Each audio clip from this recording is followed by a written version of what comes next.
Welcome back to another episode of the Double Down Game Challenge.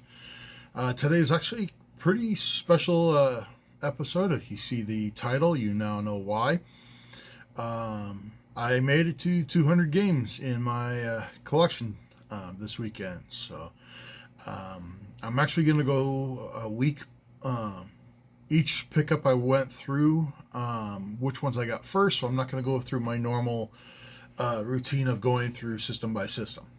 So I picked up 3 games on Wednesday. I'm going from there to later on today, or late today. So we are going to be talking about some updates to the challenge, and we're also going to be showing off some toys, which I think I'm going to do first, just because this is such a special episode for me. So let's get started. If you're new to the channel, its rules are pretty simple for the Double Down Challenge. One, get a PS3. 2, get a couple of games that are going to be a little more higher end than normal. 3, double your collection. The 2 games that I'm actually shooting for are Luigi's Mansion and Mario Kart's Double Dash, which actually kind of inspired the name of this series. I do show off my video games that I buy every weekend leading up to that Double Down Challenge, but I also talk about toys and a few other things, telling stories of how I got the video games and, other things that may actually pertain to the challenge itself. So, but like I said, we're going to start with toys today. I have 3 of them. Now, maybe many of you don't know, but I am a huge toy collector. When I started collecting video games the first time, toys were a huge part of it. My toy collection was almost as impressive as my video game collection. I had toys that were worth quite a bit and very, very nice. Unfortunately, when I got married, we moved from a 3-bedroom. I moved from a 3-bedroom apartment, my parents' basement, which I was helping take care of my mom at the time. And then I moved in with my wife into a 1-bedroom apartment, and I got a hallway with a couple media shelves. That was it. So I literally had to downsize quite a bit. And unfortunately, I got rid of a lot of action figures. I've been trying to get some back. If you saw a couple episodes ago, I got a Tomb Raider that I used to have in my old apartment when I was, living on my own and doing my thing. I got it back. I'm very happy, and I didn't break the bank doing it. So the first piece I actually got was this Pac-Man plushie. It's very, very cool. It has the design of Pac-Man. This thing is actually a Toy Factory. Toy Factory does a lot of really good toys. This one, I believe, is the Art Pac-Man. I picked this thing up for less than $1. So that's actually not too bad. No, I apologize. I got this one for $3. But still, very, very good. Doesn't smell like smoke, so it came from a clean home and is aesthetically pleasing. And if you look, I'm trying to think, well, you can't see it, but up here, there's actually an entire shelf dedicated to Pac-Man, and I can't wait to put this guy in it. So, next one came out for the Mega Man, or the, I'm sorry, not Mega Man, Sonic Racers. This guy is not a remote control car, as far as I know. I do not know what he's from. I do not know what he's from. It's from 2019 Sega. I do have to look him up. I got this guy for about $4, and yeah, I love Sonic. He'll go on the couple shelves that I got of Sonic merchandise, and just glad to get this guy. I did get both of these from a thrift store. This next one I paid up for a decent amount because it is brand new, and this is a Warhammer's 4000 figure. Try to get the glare off. Yeah, just a beautiful figure. I wish I honestly could. Yeah, it's not going to do much. Yeah, it's not going to do much, but you can see his mask there. The back is just absolutely beautiful. This is a Warhammer 40,000 Todd McFarlane World Eaters Khorne Berserker.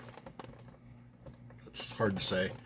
I love, obviously, if you've been following, I love Warhammer. It is probably one of my favorite new properties that I've been looking into. And just to find that figure and actually get it wasn't bad. That was actually a $30 figure, which surprisingly I got for free. I had some credit, so that was pretty cool. All right, on to the games. And the first two I actually bought last weekend, but they didn't come until this week. The first one being Metroid 3, or Metroid Prime 3 Corruption. I've never played a Metroid game, so I figured I'd start with this one. It looks interesting, it looks enjoyable, and I've heard good things about it. So, Metroid Prime, just glad to add some solid AAA titles to the Wii system. So, the next one is Warhammer 40,000 Fire Warriors for PlayStation 2. I picked this one and that. This one and the Metroid for like $10 each. Hardly anything. This one was very good condition. Both of them are complete, and I got both of these off eBay. Yeah, just so good. I'm looking forward to playing this. I like the other two that I already have, the Space Marines and the Bolt Gun Warhammer. So I doubt Fire Warriors is going to be any different. So then. On Wednesday, I ended up picking up or taking some stuff into trade at my local video game / comic book / toy / movie CD store. And I picked up 3 video games. One of them being Resident Evil Revelations. I like the Resident Evil series, although this series, I have kind of a love-hate relationship with it. I love the story, I love the characters, I love the design of the characters, especially the zombies and all that. I've never actually been able to get, or actually beat, any of the Resident Evil games. I know that, why do you buy them? Because I want to learn more about the story. I really enjoy the story. I like the characters. It's just, I've never actually beaten one. So I've got to rectify that. I've got to fix it, and hopefully I can do that, pretty soon. So next one is Epic Mickey 2, The Power of 2, and I got the first one on the Wii for me and my son to play. I did not know there was a second one. I think all 3 of these actually came up to like $25 for all 3, so still not a bad price. And my son loves Mickey Mouse. I like the concept of the story. I'll give it a second try, or I'll give it a try. So next one is probably my favorite fighting game, or at least fighting series, and that is Dead or Alive 3. I know a lot of people love Street Fighter, love Mortal Kombat, love Virtual Fighter, all those. Dead or Alive was the one I played the most out of. I always played a character called Brad Wong. He came out in the second one, and he was one of the few I was actually pretty decent at. Pretty good at, and I remember playing this a lot when I was a kid. Me and my friends would gather around, play on the original Xbox, and just fight each other until somebody rage quit and we had to go buy a new controller. So yeah, that was probably my memories of this game. This is also complete in really good condition, so Pretty much, I think all the games I bought today, except for one, is complete. So, who knows? All right, so the next one is I talked about not wanting to do PC games, but I realized that I'm actually counting the PC games. So I was like, let's show the next one I get, and that is Guild Wars. Now this thing is double-sided. I absolutely love this. You know, it opens up actually from both sides. You know, has a little bit of a thing. I think this is missing the manual. That is it. I ended up picking this up for like $2. But this game itself, if you find the manual, goes for like $50. I did not know that when I bought it. I don't care. I was like, the characters looks interesting, the story looks interesting, the gameplay also looks interesting. You know, good old fashioned hack and slash. So really kind of a fun looking game. So that's why I picked that one up. Next one, this has actually been on my list of games that I have wanted to get since I started a year and a half ago. I just haven't found it for a price that I was actually willing to pay. And while it's not really expensive, and you know, many people told me that it wasn't a good game, it wasn't a fun game, but I looked up the gameplay, decided to I made a decision to actually find it, to get it, and to play it, and I finally have, and that is Gremlins 2 on the NES. Now this thing, it is sun faded. It has some sticker goo crap I got to get off, and there's a little bit of damage right there. The actual art is in rough shape. I mean, the caution sign is gone on this thing. I actually got it for a pretty good price, probably why. But I'm dying to play this game. I'm looking forward to playing this game. So I ended up getting this at the same comic book places I did the other three. I actually made 2 trips this week because I wanted to go back and get this game. So, well, that is game actually $199. So, anybody got any, anybody got any ideas of what the Lex game is? You see any patterns or anything? Well, let me know in the comment below. I'll pause for a few seconds so you can do that. Alright, well, if you paused me at this point and you want to, check, I'll let you guys know, but it is God of War 3. I wanted, when I started going to buy for PlayStation, God of War, Kingdom of Hearts, and Nathan Drake. I can't think of it right now. Not Enchanted. Uncharted. Or Charted. They were 3 games that I really wanted to play. I wanted to get all of them. So I now have a God of War in my collection. I have all except for one of the Kingdom of Hearts. And then the Nathan Drake series, I think I've only have the first one. So, but yeah, that's number 200, God of War 3. So, we're getting to, and now I'm seeing a bit of a dilemma, or a bit of too easiness for this challenge. So, I thought real hard of what I could do to maybe make this challenge a little harder, maybe something that I probably, won't get around to, but we'll see. So I came up with a new list of games that I want to get. Now some are $20 games, some are $80 games, and there's ones in between. Some are popular, some are not. Most of them are actually GameCube, and it's not because I'm jumping on the GameCube bandwagon, but after the 64, the GameCube was actually one of my favorite systems when I was younger. Played the crap out of Double Dash, Smash Brothers, And there was a few games that I just didn't give enough time to because I didn't want to. Back then, I was very easily bored. You know, if I couldn't get through a game in like a week, I would usually get stuck, quit, move on to something else, and go on from there.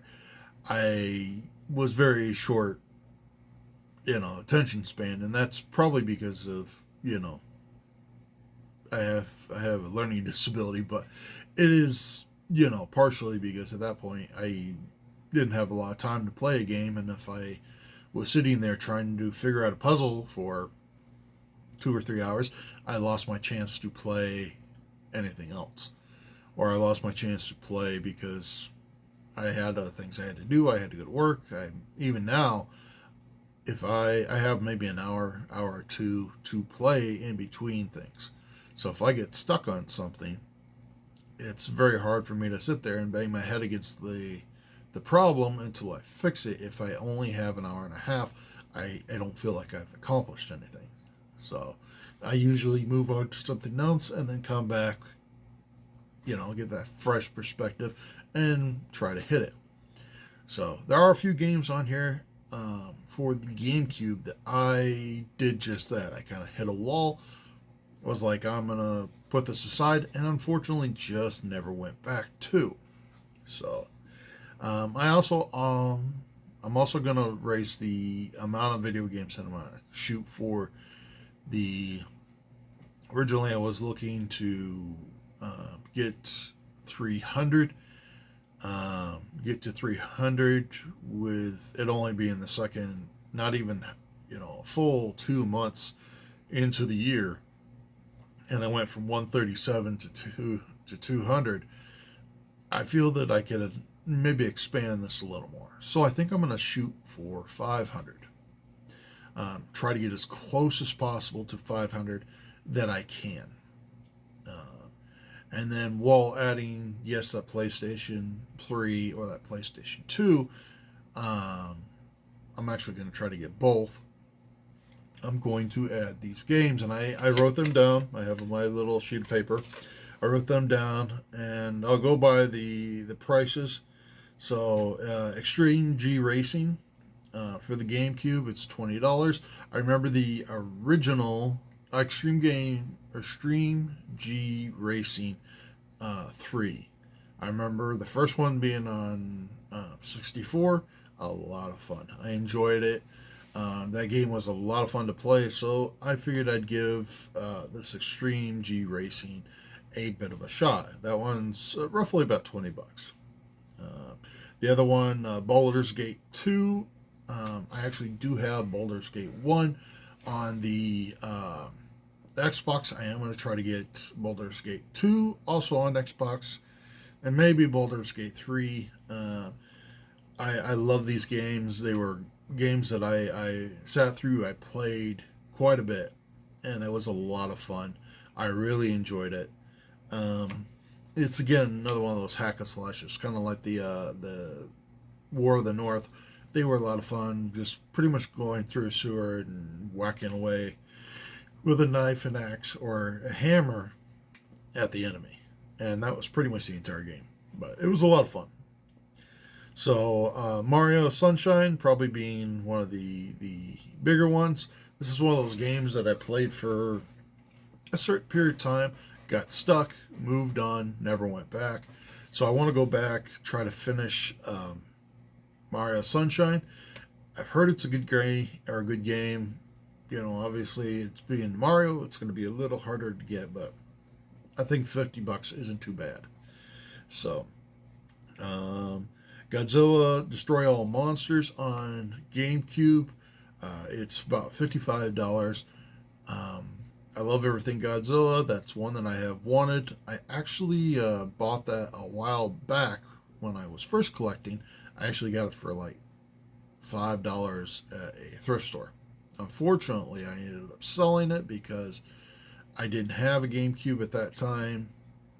But, because I did sell it after a while, I saw it again. I actually saw quite a few of the GameCube games at this thrift store for $5. I picked up Godzilla because I do collect Godzilla stuff. So I put it on a shelf, didn't think twice about it, bought or sold it later because I learned it had some value and I wanted something else. So I need to go back. I need to grab that game. I need to play it, enjoy it, put it in the collection. I'm sorry, I'm very tired. Put it in the collection with the rest of the Godzilla video games and just try to keep it this time. So another one that I never played was Kirby's Air Ride. It does look like a lot of fun. I do like the character Meta Knight, so hopefully he's in it quite a bit. And it does look like an enjoyable game. That one actually runs about $60, so. And I'm going by eBay prices of actual like eBay listings that I saw of how much it would cost to buy it. And that was like free shipping and all that. So, Mario Kart's Double Dash is obviously on that list already. And then Luigi's Mansion also on that list. Mario Kart's Double Dash is an $80 game. And Luigi's Mansion's about $70. Yeah, so those are the new games. There's 1, 2, 3, 4, 5, 6, 7. There's 7 games there that I am going to shoot for. I probably won't get all 7, but you know, I can start saving a little more for the games and the systems and all that. I try to have those by the end of the year. Now, next weekend, I have kind of decided to take a small break from video game collecting. I'm actually going to go shopping with the mindset of finding stuff to flip. So I am going to go to a Goodwill bins instead of an actual like proper store to get video games and whatnot. Goodwills really don't sell video games at those places, but they do have things that you can flip and be able to make money for said video games. I may or may not hit a couple stores, so we'll see if we have a episode next week, but I'll try. I think this is something I need to do. I want to do to maybe get some of these more pricier games. Well, guys, that is it. We hit our 200th video game. We have some new goals. We got some awesome figures. And, let's see what happens next week. See if I have anything to show you guys, because if I see a game that's cheap, I'm going to grab it. But the next week's goal is not video games, but actually raising funds to buy video games. So let's see how that goes. And, if you guys are new to the channel, please hit and like that, or please hit and like the video, subscribe, and let's do the best we can, to get to these goals and to enjoy them. So hopefully you guys enjoyed it. I'll talk to you later. Bye.